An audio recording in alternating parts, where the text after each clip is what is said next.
بینەرانی عزیز، سپاسان دەکەم کە تا ئەم کاتە لەگەڵمانن و ئێساش لە پەیوەند بە یەک تێپەڕبوونی ساڵێک بەسەر ئاخێزی جەماوەری پاش قەتڵی دەوڵەتی مەحسا واتە ژینا ئەمینی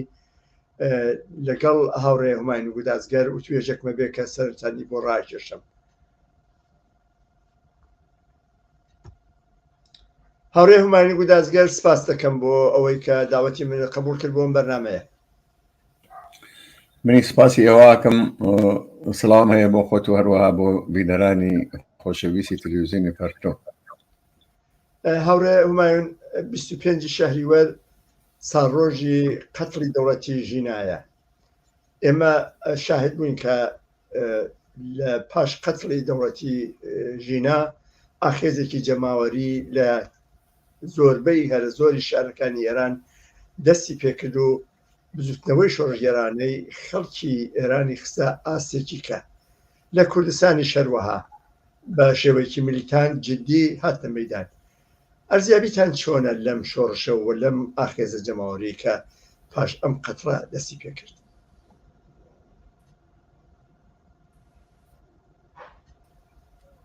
فەرمودەنگت نییە هاوڕێ هوماین؟ بەڵێ،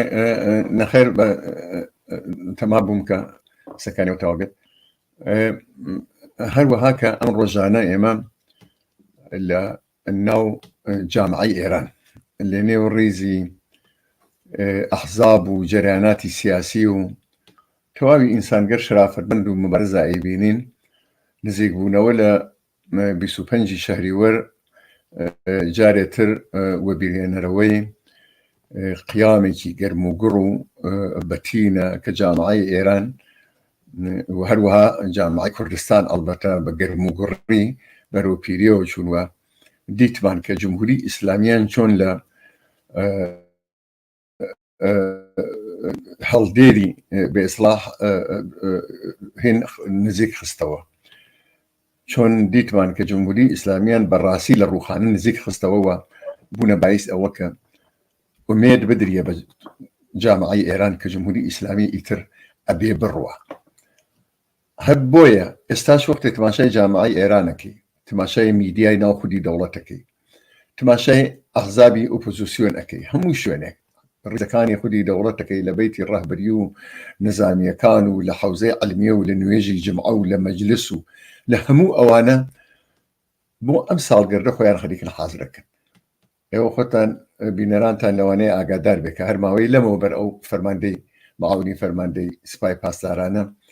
هەڕەشەی کردوتی ئێمە خۆمان حازرەکەین بۆەوە. ئەوە شکستی خواردووە، بەڵام ئێمە بۆ ئەوە کە ساڵگردەکەی جەماعەتێ خەریکن کە دووبارە شلۆخی بکەن، ئێمە خۆمانی بۆ حازرەکەین. جا معلوم نییە ئەگەر شتێ شکستی خواردووە ئەمان بۆ خۆیان بۆ چی حازرەکەن. بەواقع ئەم مەسەلەیە ینی ئاخێزی شۆڕژگەرانەی ساڵی ڕابردوو وها نەبوو کە هەر 25 شەهری وەرسی پێکە. بێلەخەرە کوشتنی جەنایەتکارانەی مەحسا ئەمینی ژینا دەرفەتێ بوو بۆ کۆمەڵانی خەڵکە بێزاری و تەنەفوری خۆیان لە حاکمیەتێکی ڕەش کە لەباری اقتصادی، لەباری فەرهەنگی، لەباری ئەمنیەتی و لە هەموو بارێکەوە ژیانی خۆیان و مناڵەکانیان و حتا نەسڵی پێش ئەوانیشی بە ئیسلاح تەبا کردووە، گەرەکیان بوو لەم دەرفەتە ئیسفادە بکەنوە بڕۆن بە گشت جمهوری ئیسلامیەوە. دیتمان کە چۆن ڕۆیشتن بە گژیە. خودی قیامی ساڵی ڕابردوو ئیدامەی هەڵچوون و ئاخێزگەرێ بوو کە لە ساڵانی پێشترا بوو. دروسە لە ماوەی 44 ساڵ حاکمیەتی ڕەشی جمهوری ئیسلامیە هەر ناڕەزایەتی بووە لە جمهوری ئیسلامی، ئاعتراض بووە، تظاهرات بووە، هەموو شتێک بە شێوەگەر مختلف، توێژگەر مختلف، مردم لە معلمان، لە بادنشستەکان، لە پەرستاران، لە تەبەقەی کاریگەر، لە دانیژوو دانشاموز، لە خانەوادەکانیان، لە دایکانی دادخا، هەموو ئەمەنە واقعاً لە ئەم 44 ساڵە یەکێک لە عەرسەکانی ژیانیان مبارزە بۆ لەگەڵ جمهوری ئیسلامی بە جێگەی خۆی. بەڵام نەقطەعەتفایەک بوو، بە خەتەعێک بوو، دەورەهایەک بوو کە جمهوری ئیسلامی لەرزان، جمهوری ئیسلامی وها تەکاندا بەرەو هەڵدێری بر. ئێمە ساڵی 96مان لەبیرە، هەروەها ساڵی 98مان لەبیرە کە جمهوری ئیسلامی چۆن ترسی مەرگ گەیەنیوە، بەڕاستی شۆڕشێکی کۆمەڵایەتی عەلەی جمهوری ئیسلامی هاتە مەیانەوە. ئەوە تەنانەت لەباری عمومیەوە وەختە تەواوی ئێران لە نەزەرا بگری وەختە حدودی سەدها شار لە نەزەرا بگری تەنانەت لەباری کەیفی و کەمیەوە لەگەڵ ئاعترازات و ئاعتساباتێک وە کاریگەران ئەیان کرد معلمان ئەیان کرد بازاڕی کرد و شوێنگەر مختلف ئاکرا لەگەڵ ئەوە فەرقێکی هەبوو ئەو فەرقە بوو کە ئەحساست ئەکردکە تەواوی کۆمەڵگا بووسە ئاگری عەلەی جمهوری ئیسلامی ساڵی ڕابردوو و شەهریوەری 1401 ئیدامەی ئەوە بوو لە واقعە ئیدامی جامعەیە بوو کە لەژێر و خەریک بوو ئەقڵە بەڵام دەرفەتێکی بۆ دەرکەوت کە بە ئەو قەتڵە جەنایەتکارانە جارێتر بە هێزێکی زۆرترەوە تازەی کاتەوە ئێمە هەمومان دیتمان کە چۆ ئومێدێکی هێنا ناو جامعە لەبەر ئەوە کە کۆمەڵانێکی زۆرتر لە خەڵکات نمەیە دیتمان کە ئەو جمهوری ئیسلامی وا خۆی بە کوژ و ببڕ بوو لە ئەم 44 ساڵە کە لە مەلەئی عام و لە ناو شەقامەکانە خەڵکی ئەعدامە کرد خەڵکی لە بەرچاو خەڵکەوە شەلاخ لێ ئەدا ژنی سەنگسار ئەکرد ئەموسی ئەبڕی باڵ خەڵکی ئەبڕی کە شتیان دزیەوە بە بەهانەی ئەوە دیتمان بەرامبەر بۆ جمهوری ئیسلامیە ئەڵێ ئەم خەڵکە ئەو خەڵکە نین وا 40 ساڵ لەمەوبەر بوون بە جەسارەتەوە بە نەترسیەوە سەرکوتگەری جمهوری ئیسلامی ئیتر بەو مەعنا بایەخێکی نەبان بوو کۆیان لێ نەئەکرد ترسیان لێ نەبوو ئێستا شەر تماشایکار ئاوایە ئەمە یەکێک لە دیاردەکانی بوو کە زۆر مهم بوو دیتمان کە ئەو جامعە بە هەموو هێزێکەوە نەترس چووە بە گشت ڕژیمێکی جەنایەتکارە شتێتریشی کە بوو ئەویشەوە بوو تماشات ئەکرد لە بێخی جامعەوە خەڵکی هەژار و فەقیر ئەوانەی وا بە برسیەتی کێشرابوون لەلایەن جمهوری ئیسلامیەوە سفرەی نانەکانیان حمڵەی پێکرا بوو بێکار کرابوون گرانیان بەسەرادا سەپا بوو تەنانەت وایان لێ هاتبوو کە قودرەتی خەریدی نانی وشتیشیان نەبوو بیبەنە سەر سفرەی ماڵەکانیان دیتمان شعارەکانیان لەوێەوە دەسی بکرد عەلەیهی فەقر بۆ مەعیشەتی باشتر بۆ ژیانێکی ئینسانی بۆ ئەوە کە ئازاد بن بۆ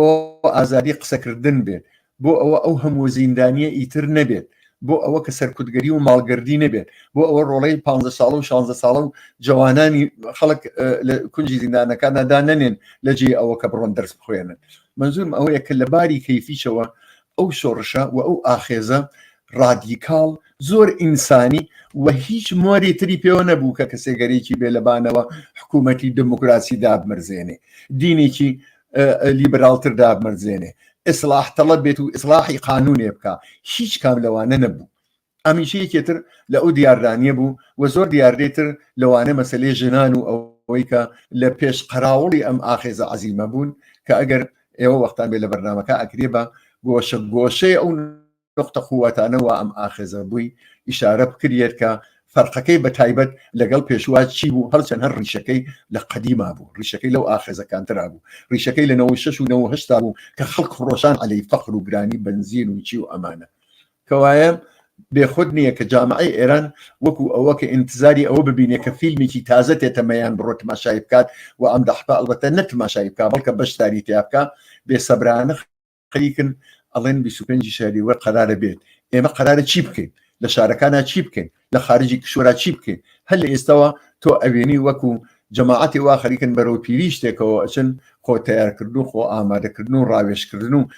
قسەکردن لەسەری لە هەموو شوێنە گەرمە هەوڕێماین لە ئەم ئاخێزە جەماوەری ژینایە یەک مەسەلە زۆر بەرجەستە بوو ئەوەی کە کوردستان هاوشان لەگەڵ باقی شوێنەکانی ئێران بوو لە 98 ئلزامن وان نەبوو بەشایەک بوو بەڵام ئیتر تۆ ئەم هەڵاوەردنە نەما بوو هەموو شارەکان لە کوردستان وە لە باقی شوێنەکانێکی ئێران بە شێوەی مەوزون ئەمەلیان نەکرد هەرچەند لە کوردستانە شکلێکی خەشنتری بەخۆی گرت ئەویژەوەی کە لە 28 مردادی ساڵی لە 58 دوای فەرمانی خۆمینی جەلات بۆ هێرش بۆ سەر کوردستان کە من لە بەرنامی پێشوا لەگەڵ هاوڕێ یەگانە باسم لێ کرد کوردستان هەمیشە میلیتاریزە بووە جمهوری ئیسلامی مسلحانە و ئەم مەترسی هەمیشە بووە بە چەک متوەسلە بێت میزانی قەتڵ عام مەسەلەن ئێمە شاهدی کوشتار بووین لە جوانڕۆ لە مەهاباد لە بۆکان لە سنە و شەڕ بوو ئەمە لەگەڵ ئەوەیە هیچ خەلەلێک بەوجود نەهات لەگەڵ لە کوردستان لەگەڵ باقی شوێنەکانێکی ئێرانە تەنانەت ئەبووە ئۆلگوو مەسەلەن بۆ چلەی مەحسا ئاگامان لێ بوو کە بە 1000 نەفەر لە سەقز کۆبوونەوە عەلا ڕەغمی هەموو تەدابیرێکی ئەمنیەتی، یعنی بەڕژیم تەحمیل کرا. ئەم یەکانگیریەی خەباتی خەڵکی کوردستان و باقی شوێنەکانی ئێران تۆ چۆنی ئەبینی و چ ئاسۆیەکی خسۆتە بەردەم ئەم بزوتنەوەیە؟ بەڵێ بەواقع ئەو مەسلەوە ئێوە ئیشارەتان پێکرد یەکێکی تر لە نقطە گرنگ و نقطە قووەتەکانی ئاخێزی جەماوەری ساڵی ڕابردوو بوو. پێشتریش هەر کوردستان دەنگی لەگەڵ سەراسەر بوو، ئەوە قسەی تیان نییە. هیچ وەختە ئێمە نەماندیوە کوردستان بە خۆی جیا بکاتەوە لە سەراسەری ئێران. تماشای سەیر و لافاوەکان بکەن کە لە باقی شارەکانی ئێران هاتووە، تماشای زلزلە و زەوی لەرزە بکەن کە لە باقی شارەکانی ئێران هاتووە. لە کوردستانە هەمیشە هەر بەرەو پیریان نەوچوو. مەسەلە لەسەر ئەوەیە کە دەردی جامعە دەردێکی مشتەرەکە، دەردی سەرکوردگەری جمهوری ئیسلامی بووە. ئەوەڵەن لە قسەی ئەوەڵە دەردی فەقر و فایقەیەکە کە بەسەر کۆمەلگا بە ئیسلاح حاکم بووە، دەردی گرانیە، دەردی تەبعیز و فەسادی دەوڵەتی جمهوری ئیسلامیە کە دەستی بە سەرتەواوی سەروەت و سامانی ئەو جامعە گردووە، نانێتە اختیاری جامعە و خەڵکی هەژار و فەقیر. وەختێ دەردەکە ئەوە بێت بەرانبەری لە هەموو شوێنێک یەک شعار تکرارە بێتەوە، شعاری ئازادی تکرارە بێتەوە، شعاری برسیمانە ئەبێت جمهوری ئیسلامی و دەوڵەت ئەبێ کارێ بکات، شعاری ئەوەی تکرار ئەبێتەوە کە جمهوری ئیسلامی قدرەتی ئەوەی نییە ئیتر بتوانێت جامعە ئیدارە بکات، عەلەی سەرکوردگەری و عەلەی زیندان و عەلەی ئیعدام و عەلەی ئەو شارە ئەمنیەتیانە کە هەمیشە هەست لەسەر خەڵک چ لە کوردستان و لە شوێنەکانی تر خەریکە بە ئیسلاح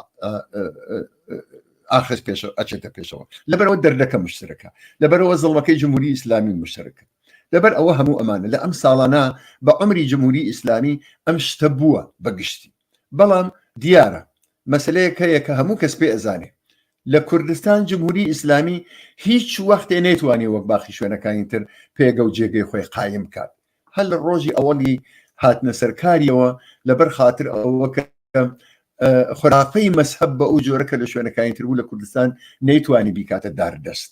بێژگە لە ئەوە لە کوردستان دفاع لە ئازادی و دفاع لە نوعێک بە ئیسلاح حڕیەت هەمیشە وجودی بووە. جامعەیەکی ئینسانی کە مردن پیا بەشداریان کردووە، جمهوری ئیسلامی ئەوەیە سەرکوت کردووە لە دەورانێکە وە مردم و جامعە لە بیریانە کە شەڕی ئەوان و جمهوری ئیسلامی بەتایبەت لە کوردستانە بەرامبەر بە ڕژیمێ بوو کە ماوەیەکی توولانی و ئێستاش ڕژیمێکی داگیرکەر کە قەتڵی ئامی کردووە مبارزەی مردم بۆ ئازادی نەبوو هیچی تر لە دەورانی خۆیان. کوشتارێ وا جمهوری ئیسلامی لە کوردستان کردێت بەرانبەرەکەیکی مقاومەتێکی جانانە، مقاومەتێکی توودەیی، مقاومەتێک لە شارەکان و هەروەها مقاومەتی مەسەلحانێ لێکەوتەوە. ئەمە خۆی تەئسیری بوو لە ئەوە کە فەزای کوردستان لە هەر هەڵچوونێکی سیاسیە تا ئەنازەیە فەرقکە. بە قەوڵی سیاسیەکان ئەڵێن تۆزێ ملیتانتر بێت، تۆزێ دەست بە یەخەتر بێت، تۆزێ جەماوەریتر بێت، شعارەکانی ڕادیکالتر بێت، لەبەر خاترەوە چەپ و کۆمونیست هەر لەو ڕۆژەوە کە ڕژیمی پێشوو ڕووخا نەخشی ئەساسی و گەورەیان هەبوو لە ڕاهبەریکردنی ئەو مبارزاتە عەلەی جمهوری ئیسلامی. نەخشی ئازادی خواهانەیان بووە، دفاع لە کاریگەر و زەحمەتکێشیان بووە، عەلەی چەوسانەوە و زەڵم و زۆر بوون. ئەمە بووە سەفەرهەنگ لە نێو جامعە. و یەک مەسەلەتر هەیە، ئەو جامعەیەکە کە حزبیەت تیا معنای هەیە، تەحەزوبیاتەیە بە معنایە، ئەزانن یانێ متەشەکل بوونیانێکی، حزبی بوونیانێکی، تەنانەت بە جۆرهایە خۆیان حزبی بوون وهەن وە ڕاهنمودیان کردووە لە ئەحزابەوە. تایبەتمەندیەکە لە ئەم ئاخێزی سیاق ساڵی گوزەشتا ئێمە دیمانوە ئیسەیەوە باسی ئەکەن لە کوردستانە ئاوا بە جۆرهایەتر بوو لە شوێنەترا مربوطە بە تاریخی ڕابردووی 44 ساڵی گوزەشتە کە لە کوردستانە هەمیشە ئەو مبارزاتە وجودی بووە، هەمیشە بە شێوەی جەماوەری وجودی بووە، عەلەی ئرتجاعی ئیسلامی، عەلەی دەوڵەتی جمهوری ئیسلامی، عەلەی سەرکوردگەری جمهوری ئیسلامی. و لەو لایتریشەوە جمهوری ئیسلامی بێڕەحمانە سەرکوتی کردووە، ئیعدامی کردووە، پۆل جوانانی کچ و کوڕی خستوە زیندان و لە دەهاتکانی پێشترا جەماعەتی زۆری لێ ئیعدام کردوون و لێ کوشتون لە نەتیجە مبارزەی جەماوەری عەلەی جمهوری ئیسلامی لە کوردستان هیچ وەڕانە وەستاوە نەفرەت لە جمهوری ئیسلامی لە کوردستان ڕۆژ بە ڕۆژ زیاتری کردووە ئەگەر جمهوری ئیسلامی 1000 دانە ڕەفاه و چاکسازیی لە کوردستان ناکرد بێ ئەگەر 1000 دانەکاری پۆپولیستیی کردوێ بۆ پوڵدان بەم فەقیرەکەەوە بەو دانەکەیتر و بەو هینەکەیتر لولەی گاز و ئاوی کێشابێ بەسەر هەموو تەپۆڵکەیەک و هەموو دێهاتێکیش ئەوانە هیچ وەختێ نەیتوانیوە شەڕی بەرامبەری کۆمەڵانی خەڵک کە مبارزەی عادڵانەیان بۆ ئازادی و دفاع لە دەستاوەردەکانی انقلابی 57 بە تفەنگ و بە ئیعدام و بە گولە جوابی داوە هیچ نێتوانیوە بە هیچ وەختێ دڵی جەماوەر نەتەنیا بەدەستبێنێ بەڵکە لەگەڵ دیوارێکی پۆڵایەنی مبارزەی هەمەلایەنە مبارزەی مەدەنی مبارزەی تودەیی مبارزەی مسلحانە و حتا مبارزەی فەرهەنگی لە بەرامبەر بە دیوارێکی پۆڵایەنی وا بە ئیسڵاح ڕوبەڕوو بووە وەختێ ئەم تاریخچە هەیە وەختێ ئەم گەنجینە بووە دیارە لە هەر ئاخێزێکە لە هەر هەڵچوونی مبارزەیەکی تودەیی لە ئێرانە ئەو تەجروبە بە ئیسڵاح دەستاوەردانە کە لە ڕابردووە بووە کۆمەکە بە ئەو ئاخێزە کۆمەکە بە ئەو شۆڕش و قیامەوە لە کوردستانە هەیە و هەروەک هەموو کەسیش باسی ئەکا ئەوێتە چشم و چراغی ئێران هی ئەوە نییە کوردن بوونەتە چشم و چراغی ئێران هی ئەوە نییە تافتەی جودا بابتەن بوونەتە چشم و چراغ ئێران هی ئەوەیە کە 44 ساڵ مبارزەی ئینسانی مبارزەی ئازادی خاهانە مبارزەی کۆڵنەدەرانەیان لە پستەرە کە ئێستاش کۆمەکی کردە بە ئەوە کە لە ئەم مەسیری ڕوخاندنی جمهوری ئیسلامیە نەخشێکی ئەساسی و زۆر بەرچاویان بێت هاوڕێ هومایون لە من دێمە سەر بابەتی زۆر هەیە کە ئەگەر بە کورتی وەڵام من بدەیتەوە بە حەزەکەم هەموو ئەوانە ئشارە پێ بکەین لە کەم و کوڕیەکانی ئەم بزوتنەوە تا ئێستا لە دەور و نەخشی ئەحزابی سیاسی هەروەکو خۆ داگداری لە سەرەتایە مەسەلەن حزبی دموکرات و کۆمەڵای جەریاناتێکی تر مەسەلەن مانگرتنیان ئەقسە دەستوری خەڵکەوە لە سوورەتێکە شەڕ لە خیابانەکان نابوو ڕێگەهای غەڵەت لەوەی کە خانەنشینکردنی خەڵک ئەمانە وجودی بوو بەڵام میلیتانیزمی میلیتانتی بوونی خەڵک و بەتایبەت لاوەکان ئەم فەزای شکاند و جمهوری ئیسلامی لەوەقا کەوتە مۆقعێتێکەوە حەزەکەم ئەم هەڵسەنگاندنە بکەی کە ئەم بەرزونزمیەکانی یا بە قەولی فارسی وتەنی ئوفتوخیزەکانی لانی چاک و خراپەکانی ئەم بزوتنەوە و ڕێنوێنی ئەحزاب بۆ ئەم بزوتنەوە چۆن هەڵەسەنگێنی و لانی مثبەت یا منفیەکانیان چۆن بەراوردەکەی ئەگەرەوە باسکەیت ئەوجا دێمە سەر نکاتێکی کە لەگەڵت فەرمووی. بەڵێ بەڕاستی خودی ئاخێزی یەک ساڵی ڕابردوو تاقیکردنەوەیەک بوو بۆ جەریانات و ئەحزابی سیاسی ئێرانیش ئەگەر تماشاکەین جەریانی ڕاست تماشاکەین هەموو کەسێ فەشەلهێنانیانی لە بیرە هیچ هەفتە و 15 ڕۆژێ نەبوو کە شتێک بە یەکەوە نەنن و دوای ماوەیە تێک نەچێتەوە هیچ وەختێک نەبوو کە ئێمە لێیان نەبیسین کە خەریکی تەوتەئەکردن بۆ انقلابی مردم چۆن تەوتەئەکردن بە ارتباطکردن لەگەڵ جمهوری ئیسلامی بە تەشویقکردنی موسەوی و ئیسلاح تەڵەب و ئەو کەسانەی کە خۆیان بە ئیسلاح پێکهێنەری جمهوری ئیسلامی بوون بەڵام ئێستا ناڕازی بە قسەکردن لەوەی کە سپای پاسداران ئەو کەسانە ئەتوانن بێنەوە ناو ڕیزی دەوڵەتی داهاتووی ئەوان بە سواڵیکردنی پشتیوانی لە کشوەرگەری ئوروپایی و کشوەرگەری خارجی کە حتا لە منشورەکانیشیانە بە ڕاشکاوی داوایان لێ ئەکرد بە داوەتکردنی خەڵک بە ئارامی و جاروبار لێبردن لە مبارزەی میلیتانتی خەڵک بە ئاژاوەگێڕی و بە تونوتیژی و بە ئەم جۆرەشتانە بەڵام ئێمە دیتمان ئەوەی وا لە ناسیەی ئەو جنبشا بوو لەگەڵ ئەوەی ئەوانە ئەسەن ئاسمان و زەوی فەرقی بوو و ئەوە یەکشتی بە ئێمە نیشاندا بێڕەبتی و نامەربووتی ئەو جەریاناتە بە ئەو خیزژە ئینقلابیەوە بەڕاستی هیچ وەختێ نەیانتوانی دەنگی گۆشەیەکی چکۆلەیش لەو جامعە بن هیچ وەختێ هیچ گۆشەیەک کۆلەیج لەو جامعە بانی ئەوانی نەکرد و دڵخۆش نەبوو ئەو کارانە و بە ئیسلاح ئەو چالاکیانەوە ئەوان خەریکن ئەیکرد چه سەڵتەنە تەڵەب و چه جمهوری خاو چه مجاهد و چه ئەحزابی ناسیۆنالیست لە کوردستانە بەڕاستی بەرامبەر بەو ئاخێزە ڕادیکاڵ و چەپ و ئینسانیە بێگانە بوون نەیانتوانی تەئسیریان تیا بێت واقعا نەیانتوانی تەئسیریان تیا بێت و دیتمان لە ئەو شتا ڕفوزە بوونەوە ڕەت بوونەوە بێخۆت نەبووە ئەو جەماعەتەی ڕاست ئەوەی پرۆغەربەکان تەرەفدارانی ئەمریکا و ئوروپا وەکو سەڵتەنە تەڵەب و کێ و کێ هەر ماوەی جارێ خەریک بوون دەسیسەیەکیان ئەکرد و بەڵام هەڵەوەشاوە بۆ هەڵەوەشاوە هین ئەوە نەبوو حەزیان ناکرد پێکەوە بن لەبەر ئەوە نەی ئەخوارد لەگەڵ حرەکەتێکی ئیجتماعی وە لە ئێرانە لە مەیدانە بوو لەبەرەوە کە جامعەکە ئەوەی گەرەک نەبوو بەڕاستی ڕێوشۆنی خۆیان تیان نەئەدۆزیەوە لە کوردستانی شاهروەها لە کوردستانی چا هیچ کەسێ نەفرەتی نەئەکرد لە فارس و تورک و عەرەب لە کوردستانی چا هیچ کەنێ ئەوت با شارە فارسەکان بۆ خۆیان بڕۆن مبارزەی خۆیان کەن و ئێمەش لەرە هین خۆمان ئەکەین ناقسەکەت ببوورە ئەپەرمە ناقسەکەت لە سەردەمێکە وتیان ئێمە بوونێتە سەر سووری بەر لەشکر بۆ ئەوان نایکەن ئێمە بۆچی ئەم کارە بکەین ئەحزاب حتا حزب دموکرات نمونەیەکی بارزی بوو خالدی عەزیزی ئەوانە ئەم بەحسیان ئەیان ویز ڕایج بکەن لەناو جامعەیە سەر نەکەوت هەروە بۆ تەکمیلی قسەکەی جەنابێت فەرموو دقیقاً هەروە بوو جا منزورم ئەوەیە ئەوە کە باسی ئەوە کرد ئەحزاب چ نەخشییان و چ تەجربەیەکیان بوو ئەو جنبشە ڕادیکاڵە بەڕاستی ڕاستی لە ئاستی سەراسەری ئێران و منتەقەیە ڕەت کرد پاشەکشیان پێکرا تەفرەقە کەوتە ناویان ئێمە دیمان ئیتر چ لە ئاستی سەراسەریە تماشای پۆزیسیۆنی بورژوایی جمهوری ئیسلامی کە چ لە منتەقەکانە وەکو کوردستان تماشاکە بزات چه ئاژاوە و چەندەسەیی و شەڕ و مەرافعەیەکیان تێکەوت هی ئەوە نەبووە حەز ناکەن یەک بگرن هی ئەوە بوو کە مەربوط نەبوون بە ئەو ئاخێزە ڕادیکاڵ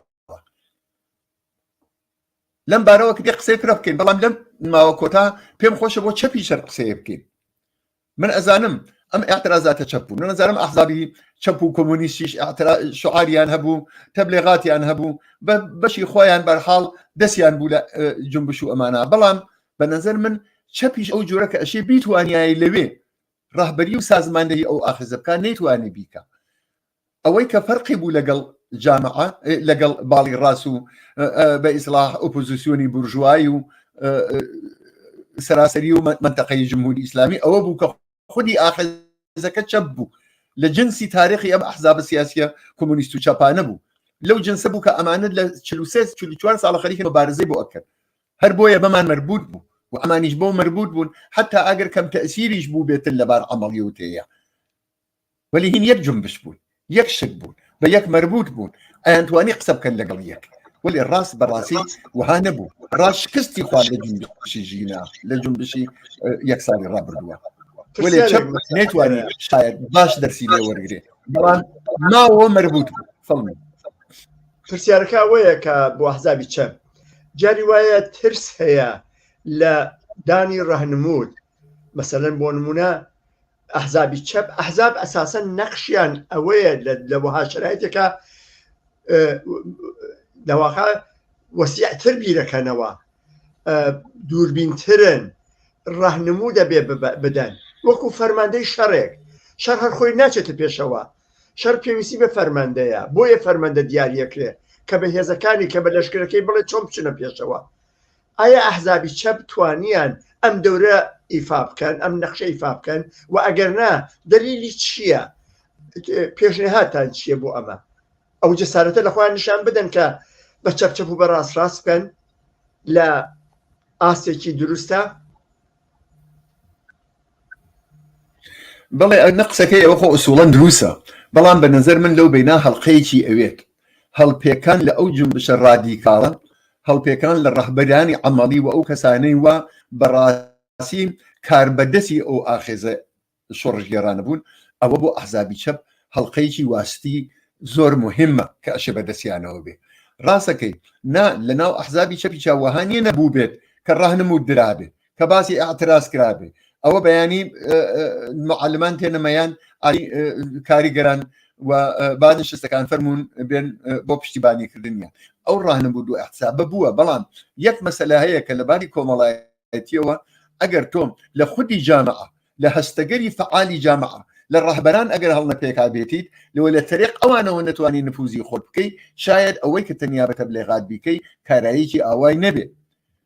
ئەزانم ئەوە وا تۆ باسیەکەی قەتعەن وەها بووە لە بەعزە شوێنێکا ئەو مەحافزەکاری و دەستەوەستانیە بوو بێت لە دەخاڵەتکردن لە بەعزە شتێکە، بەڵام من وازانم ئەوە سەرەکی نەبووە. ئەوە کە تۆ نفوز کەلامت هەبێت لە نێو تەیفێک لە ڕەهبەرانە، لە نێو هەر ئەو کومەیتە و تەشکیلاتە کە لە مەحەلەکانە بوون، لە نێو ئەو هەزاران ڕەهبەرا کە ئاخێزی ساڵی ڕابردوو فڕێدا سەرەوەی ڕاهبەری ئەو جەریانە لەگەڵ لەناو ئەوانە ئەگەر نفوز کەلامت نەبێ، ئەگەر لەناو ئەوانە کارت نەکردبێ، ئەگەر ئەوان تویان قبول نەبوو بێت دیارە تەنیا بە تەبلیغات و لە دوورەوە ناتوانانی ئەو کارە بکەیت. ئەمە شتێکە کە بۆ دەوری داهاتوو لە نانی شەو واجبترە بۆ ئەحزابی چەپ، ئەگەر نەتوانن خۆیان هەڵ پێکن لە باری کۆمەڵایەتیەوە لە دەرەجەی ئەوەڵا لە ڕەهبەران و سازماندەرانی ئەو ئاخێزە جەماوەریە لەوانەیە کارێ زۆریان بۆ نەکرێ. شتێک وا هەست و بە نەزەر من فریای چەپکەوت ئەویش ئەوەیە کە خودی ئەو ئاخێزە ئینقلابیە خۆی لە زەوینی سف تا چەپ بوو، لە ئەمقی جامعە و قوڵایی جامعە و لە دڵی کاریگەر و زەحمەتکێش و مەینەتێکەوە وا جمهوری ئیسلامی 44 ساڵە بەسەریان نادا سەپاندا، لە خانەوادە و کەسوکار و دایک و باوگەرێکی جەرگسوتاوە کە مناڵەکانیان ئەعدام کریان و لە زیندانیا بوون و ئەیانزانی کە تامی سەرکوتگەری جمهوری ئیسلامی چۆنە لەوێەوە هەڵقوڵی و ئەوە بووە باعث ئەوەکە هێشتا ڕەتی بە حەزب چەپەکان هەبێ و هێشتا حەزب چەپەکان سەریان بەرز بگرن و بڵێن ئەوە جنبشەکەی ئێمەس ئەو جنبشە کۆمەڵایەتی تو دێوە لە ئێرانە. ئەجینا من ئیسەی شەر ئەدعا ئەکەم ئەو تۆ کە ئەشێ بوایەت نەخشێ ئاوا بەرچاویان نەبوو، ئەوە کە ئینتزار ئەچێ لە ئەحزابی چەپ و کۆمونیست ئەسڵەن شتێکترە بۆ ئەو تەحوڵاتەوە لە ئێران. هاوڕێ هومایون، من کاتێک کەمە ماوە تقریباً 1 دقە و نیوە ئەمەوێ بە یەک شت ئیشارە بکەیت با تۆجی بۆی کە هەر ئەمڕۆ ڕۆژی پێنجشەممە خامنەی لە جەمعی سەرانی سپای پاسداران و فەرمەندانە ترسێکیان لێ نیشتووە کە دەمێکێ لە واقع ئەویش ئەوەی تووشی لەغزش نەبن. ئەما نەزانن بە مویە بەندن جمهوری ئیسلامی لە مقابل 80 ملیۆن لە خەڵکی ئێرانە قەراریان کردووە. ئێمە چۆن نەتوانین جمهوری ئیسلامی هەرچی زووتر بدەین لە ئەرز تەواوی ئەم شەڕە ئەم کێشمەکێشە لە تووری 4 ساڵی ڕابردووە و بە تایبەت لە دوای ئاخێزی ژینایە کە بەو ناوە مەشهورە چی بکەین کە بتوانین جمهوری ئیسلامی بدەین لە ئەرز کۆتایی پێبێنین بە تەمەنی. من پێم وایە کار لە لەغزش گوزراوە لە نێو ڕیزەکانی جمهوری ئیسلامیە، ئەوە خۆی لە هەموو کەس ڕۆشنە، بەڵام مەسەلەیە کە هەست ئەبێ بە نسبەتی جاران بەرفراوانتر وەسیعتر و کۆمەڵانێکی زۆرتر لە خەڵک بێن بەشداری سەربوونی کردن جمهوری ئیسلامی بن. ئەو ڕادە شایەت هێشتا کەمە. یەک دوو من ئەو شعارە ڕادیکاڵ و ئینسانیانە واک داوای نان ئەکا بۆ خەڵک برسی، کار ئەکا بۆ بێکار، ئازادی ئەکا بۆ ژن، لابردنی تەبعیزی ژن ئەکا، ڕووخان و شکانی زیندانەکانەکە، ئەوانە ئەبێ ناوەرۆک و بڕبڕی پشتی ئەو شۆڕشە بن ئەم شعارانە. ئێوە هیچ مەکەن ئێمە لە تارانە چاکەکەین، ئێوە هیچ مەکەن ئامریکا تێ خاسی ئەکا، ئێوە هیچ مەکەن لە کوردستانە فڵان حزبی کوردی تێتێک بەرادەرانی ئیسلاح تەڵەبا چاکی ئەکا، ئەوانە بەخۆشیەوە دائیسە وجودی نەبووە. ئەبێ لە ئایندا زیاتر منزەوی بکرێنەوە تا بکرێنەوە. ئەمانە ڕەمزی سەرکەوتنە بە ئیزافەی ئەوە کە ڕەهبەران دەستیان لە یەکتر هەڵپێکن. ڕەهبەرانی مبارزە لە شارەکان و شارۆچکەکان لە کوردستان لەگەڵ دەرەوەی کوردستان ئەبێ ارتباطیان بێ لەگەڵ یەک بتوانن وەکو ماشینێکی هەماهەنگ ئەبێ بتوانن عملکەن، ئەبێ بانگەوازکەن بۆ تەبەقەی کارەگەر کە هێزی قدرەتمەند و تەعیینکردنەی بێتە مەیان. ئەمانە شتگەرێکن شاید هەروە بە کولی ئێمە باسی ئەەکەین، ئەجینا ئەگەر مەجال بێ ئەکرێ ڕیزی کەین لیستی بکەین یەک بە یەک لە مەوردی هەرکانیانە بکەین تحلیلیان بکەین بینینە سەر جێگەی واقعی بزانین چەندێک چیمان بۆ ئەکرێ. ئەمانە بە ئیسڵاح شتگەرێکی عمومیە کە ئەبێ بەدەستەوە بگیرەوە. هیوادارم کە ئێوە کاتان هەبێ لە بەرنامەگرترا بتوانین مقداری تێروتەسەنتر و بە ئیسڵاح کاتێکی فراوانترەوە بازی بکەین و قسەی لەسەر بکەین. هیوادارین لە بەرنامەکانی داهاتووە بەو مەسەلانە باسی لێ بکەین. ببوورە کاتەکە تەواو بووە و مەجبورین لێرە کۆتایی بێنین بە بەرنامەکە. سپاسی تۆ کەم و هەروەها سپاسی ئێوە بیرنانی ئازیزەکەم کە تا ئێستا لەگەڵمان بوون. کات و ساتێکی خۆشتان بۆ ئارزووە.